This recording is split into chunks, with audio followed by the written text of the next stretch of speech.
तो कहानी शुरू होती है अजय देवगन और उसकी फैमिली से, जिसमें अजय देवगन का नाम होता है कबीर और उनकी वाइफ का नाम होता है ज्योति। उनके दो बच्चे होते हैं, एक बच्ची जिसका नाम होता है जानवी और एक बेटा जिसका नाम होता है ध्रुव। ये काफ़ी अच्छी हैमी फैमिली होती है और इनको पिकनिक करना काफ़ी पसंद होता है, इसलिए वो पिकनिक मनाने के लिए अपने फार्म हाउस पर जा रहे होते हैं, जाने का डिसाइड करते हैं और वह कार में बैठकर चले जाते हैं। और फार्म हाउस जाते समय ध्रुव को टॉयलेट आता है, तो वो डिसाइड करते हैं कि आगे जाकर वो एक रेस्टोरेंट पर रुकेंगे जहाँ पर वो नाश्ता भी कर लेंगे और ध्रुव फ्रेश भी हो लेगा। और इसी बीच अजय और ध्रुव वॉशरूम जाते हैं, जहाँ पर उन्हें माधवन मिलता है और वो एक दूसरे को कैजुअली देखकर बाहर निकल जाते हैं और नाश्ता ऑर्डर करते हैं। नाश्ता ऑर्डर में बटर के पराठे भी होते हैं, जो कि अजय की बेटी जानवी को पसंद नहीं होते हैं, सो वो उन्हें खा नहीं रही होती है।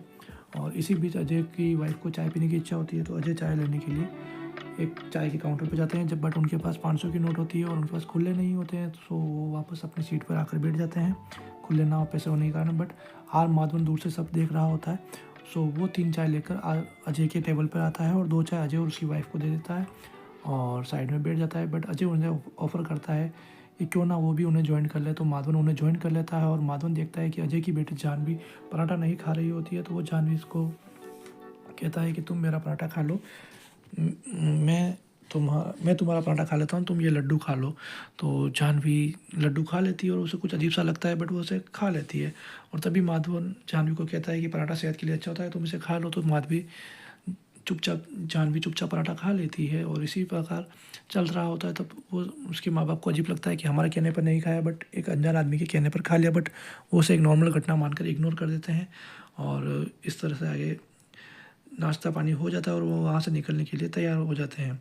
और तभी वो कार के पास पहुँचते हैं और कार में बैठते हैं, तो माधवन आकर जाह्नवी को एक बिस्किट का पैकेट देता है और कहता है कि वह फार्म हाउस पहुँच कर खा लेना। सो वो फार्म हाउस पहुँचते हैं और जाह्नवी पैकेट चुपके से खा लेती है बिस्किट का।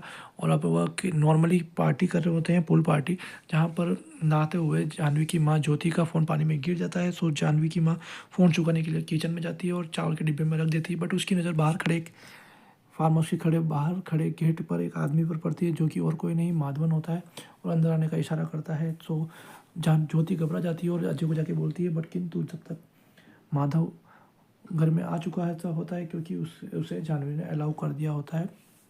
और माधव अजय को कहता है कि उसका फ़ोन डिस्चार्ज हो गया है, सो प्लीज़ उसका फ़ोन रिचार्ज या चार्ज कर दें। सो अजय इसे एक नॉर्मल घटना मानकर एग्री हो जाते हैं और माधव उनको अपना पावर बैंक दे देते हैं, जिससे वो अपना फ़ोन चार्ज करता है। और इसी बीच माधव ने जाह्नवी को अपने इशारों पर नचाना शुरू कर देता है। जैसे कि वो कहता है कि तुम नाचो, तो वो नाचने लगती है। उसे कहता है तुम चाय पत्ती खाओ, तो चाय पत्ती खा लेती है।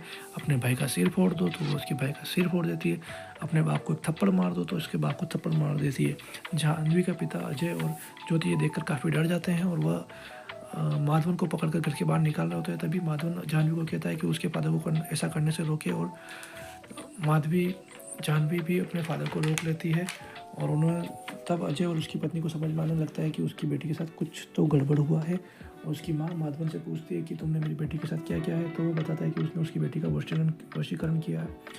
तब अजय पूछता है कि माधवन से उसे क्या चाहिए, तब माधवन कहता है कि वो उनकी बेटी को उसे खुशी खुशी दान कर दे, बस वो यही चाहता है। लेकिन अजय और ज्योति इसे दान करने से मना कर देते हैं और फिर माधवन उन्हें और ज़्यादा डराने के लिए जाह्नवी को कहता है कि वो अपने छोटे भाई ध्रुव का चाकू लेकर जान से मार दे। और जाह्नवी ऐसा करने के लिए चली जाती है और तभी अजय और ज्योति जाह्नवी को रोकने में पूरी कोशिश करते हैं, लेकिन उसके बावजूद वो जाह्नवी को नहीं रोक पाते और जाह्नवी ध्रुव को छत से नीचे फेंक देती है। और किंतु ध्रुव मरता नहीं है, घायल हो जाता है। और यह सब देखकर अजय और उसकी पत्नी हार मान लेते हैं और वह अपनी बच्ची को डोनेट करने के लिए तैयार हो जाते हैं। और इस तरह माधव उनकी बेटी को लेकर वहाँ से चला जाता है, किंतु अजय फटाफट अपने बेटे और जाह्नवी ज्योति को कार में बिठाकर हॉस्पिटल जाने के लिए बोलता है और खुद अपने सर्वेंट के घर साइकिल लेकर फटाफट पहुँचता है और सर्वेंट के वहाँ से उसका मोबाइल लेता है, क्योंकि उसने आर माधवन के फ़ोन को पासवर्ड देख लिया था रेस्टोरेंट में। तो सो उसका फ़ोन जब चार्ज पे लगा होता है तो वो उसमें लोकेशन ऑन कर देता है। इस तरीके से उसकी फ़ोन की लोकेशन को वो अपने सर्वेंट के फ़ोन से देखना चालू कर देता है। और इस तरह से अब वो फ़ोन ट्रैक कर रहा होता है और अपने सर्वेंट की बाइक लेकर जंगल की तरफ निकल जाता है।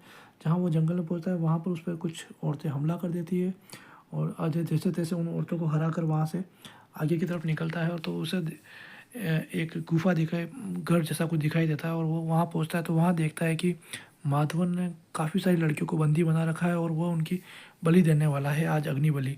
तो अजय ये सब देख ही रहा होता है कि पीछे से एक औरत उस पर हमला कर देती है, जिससे अजय घायल हो जाता है और नीचे गिर जाता है। और माधवन उसे अपने पास लाने के लिए बोलता है अजय को, और अजय पर पैर रखकर माधवन खड़ा हो जाता है और लड़कियों को इंस्ट्रक्शन देता है कि वो कुछ तांत्रिक क्रिया कर रहा है, अगर उसे कोई रोके तो उसे कच्चा मार कर खा जाए।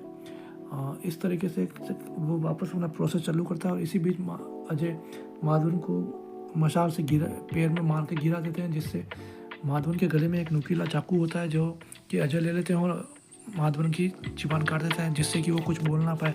और अजय ऐसा ही चाहते थे, क्योंकि उससे वो लड़कियों को कोई इंस्ट्रक्शन नहीं दे सकेंगे। इससे पहले कि माधवन उन सभी को लड़कियों को बोल रखा था कि यदि उसे कोई रोकने का प्रयास करे तो सभी लड़कियां मिलकर उसे कच्चा खा जाएं। और सभी लड़कियां ऐसा ही करने के लिए अजय की तरफ बढ़ती है और अजय को घेर लेती है। और तभी अजय एक रिकॉर्डिंग प्ले करता है, जिसमें माधवन की प्री रिकॉर्डेड आवाज़ होती है, जिसमें वो कह रहा होता है कि तुम पहले की तरह नॉर्मल हो जाओ, मुस्कुराओ और अपने माँ बाप के साथ नॉर्मल ज़िंदगी जियो। ये सब रिकॉर्डिंग जब अजय ने तब की थी, जब माधवन ने उसके घर पर ये बोल रहा था। ये रिकॉर्डिंग सुनकर सभी लड़कियां वापस अपनी पुरानी स्टेज में आ जाती है और इस तरह अजय देवगन अपने बेटी के साथ 107 लड़कियों की जान बचा लेता है। उसके बाद वो सभी लड़कियों को लेकर हॉस्पिटल पहुंचता है, जहां पुलिस अजय से कहती है कि उसने बहुत अच्छा काम किया है, उसने गुमशुदा लड़कियों की ढूंढने में काफ़ी हेल्प की है।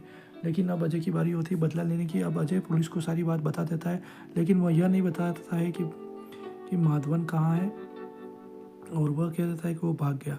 और पुलिस वहाँ से को कहता है कि वो माधवन को ढूंढकर कड़ी से कड़ी सज़ा दिलाए। इस तरह हमें बताता है कि बस वो हॉस्पिटल से छूट गया है। और कुछ समय बाद हमें बताया जाता है कि अजय ने माधवन को उसी जंगल के अंदर एक अंडरग्राउंड गुफा के अंदर बंद करके चैनों से बांध कर रखा होता है, जहाँ पर वो उसे हर रोज़ का सज़ा देता है। और अजय उसको खाने के लिए सिर्फ एक मरा हुआ जानवर और एक चाय पत्ती का पैकेट देता है, क्योंकि उसने उसी चाय पत्ती से उसकी बेटी को काफ़ी परेशान किया था। और वो रोज़ उसके सामने एक ताज़ा केला भी रखता है थोड़ा दूर, जिससे कि माधवन खा ना सके और तड़पे। और माधवन उसकी कटी हुई जुबान से उसे छोड़ने की भीख मांगता और दिखाई देता। और इस तरह से मूवी का एंड होता है। उम्मीद है दोस्तों आपको मूवी पसंद आई होगी। Thank you. और चैनल को लाइक और सब्सक्राइब कर देना, और हो सके तो चैनल को शेयर भी कर देना। बस यही स्टोरी है, और आपको अच्छी लगे तो और देखिए।